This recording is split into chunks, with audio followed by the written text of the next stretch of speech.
मैं विवेक चौधरी। आज आपको सेक्शन 9 पढ़ाऊँगा, इंडियन एविडेंस एक्ट, और हम देखेंगे कि सेक्शन 9 में क्या है। देखिए, जो बेयर की डिफिनेशन है वो कहती है फैक्ट नेसेसरी टू एक्सप्लेन और इंट्रोड्यूस रिलेवेंट फैक्ट।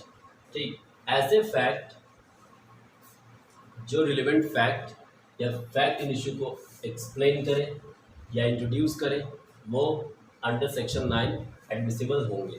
ठीक, यहाँ पे हमने एक ब्लॉग बनाया है relevant fact and fact in issue का, एरो बना के दिखाया है एक्सप्लेन एंड इंट्रोड्यूस।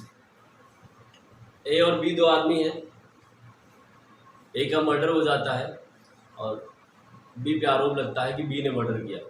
ठीक, लेकिन ए और बी की जो रहने की डिस्टेंस है वो इतनी ज़्यादा है। मान लीजिए कि ए दूसरे स्टेट में रहता है, बी दूसरे स्टेट में रहता है। अब ऐसा तो होगा नहीं कि भाई वो आया तुरंत उसने मर्डर किया और चला गया, लेकिन बी पे आरोप था कि ए का मर्डर किया गया है। तो अब जब इन्वेस्टिगेशन आगे बढ़ती है तो हमें पता चलता है कि ए ने कुछ टाइम पहले बी को कुछ रुपए उधार दिए थे, जो बी उसे डिलिबरेटली वापस नहीं कर रहा था, और ए बार बार उस पर प्रेशर बना रहा था कि मुझे पैसे चाहिए। तो इसी रीजन से बी ने ए का मर्डर कर दिया। तो अब ये जो रीज़न है कि ए ने बी को पैसे उधार दिए, तो ये एक नया फैक्ट इंट्रोड्यूस कर रहा है कि ए ने बी को पैसे उधार दिए थे और बी उन पैसों को वापस नहीं करना चाह रहा था, इसीलिए बी ने ए का मर्डर कर दिया। ठीक, अब हमने नीचे लिखा है support and inference and रिबट and inference. अब फिर वही बात है कि अब यहाँ पे ए और बी पड़ोसी। ठीक, ए का मर्डर होता है, बी उसका पड़ोसी है। जैसे ही ए का मर्डर हुआ तुरंत बी वहाँ से भाग जाता है, तुरंत बी वहाँ से चला जाता है कहीं और। अब पहली बार में यही डाउट आएगा कि भाई बी ने ही मर्डर किया, क्योंकि वो मर्डर होने के तुरंत बाद वहाँ से भाग गया। तो उसका भागना इस बात को सपोर्ट कर रहा है कि बी ने ए का मर्डर किया है, बट बी अपने किसी काम से गया था और जब कोर्ट में उसे बुलाया गया तो उसने इस बात को प्रूव कर दिया।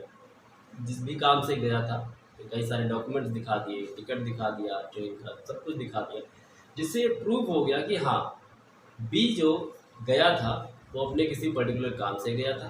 तो अब बी का पर्टिकुलर काम से जाना वो उस फैक्ट को रिबट कर दे रहा है कि बी ने ए का मर्डर किया। तो कोई ऐसा फैक्ट जो सपोर्ट करे या फिर रिबट करे, वो दोनों भी under section 9 Indian evidence act admissible होंगे। अब हमने लिखा है, देखिए, establish the identity of anything और पर्सन। ठीक, ये भी सेक्शन 9 में जो ये लाइन है establish the identity of anything और पर्सन, तो establish the identity of person को कहा जाता है टेस्ट आइडेंटिफिकेशन परेड, जो काफ़ी इंपॉर्टेंट है। एपीयू और लोअर जुडिशरी और हायर जुडिशरी के एग्ज़ाम में ये पूछा जाता है। हम अपनी नेक्स्ट वीडियो में टेस्ट आइडेंटिफिकेशन परेड को डिटेल से पढ़ेंगे और देखेंगे कि उस पर क्या केसेस हैं। तब तक देखते हैं। Establish the identity of anything और पर्सन। एनीथिंग, मान लीजिए कि किसी का कोई सामान चोरी हो जाता है। ठीक, अब पुलिस को वो सामान बरामद होता है, जिसका सामान चोरी हुआ है, पुलिस उसे थाने में बुलाती है। क्या करने के लिए? अपने सामान की शिनाख्त करने के लिए या उस सामान को आइडेंटिफाई करने के लिए। तो ये हो जाता है establish the identity of anything.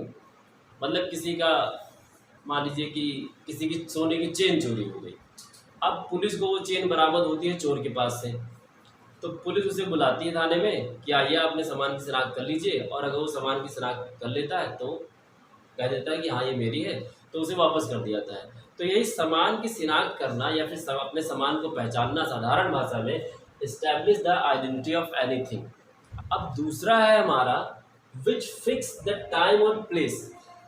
Which fix the time और प्लेस का मतलब है कि देखिए कोई ऐसा फैक्ट जो हमें ये बताए कि एक कोई पर्टिकुलर ऑफेंस या पर्टिकुलर एक्ट इस फिक्स टाइम पे और इस फिक्स प्लेस पे हुआ है, ठीक।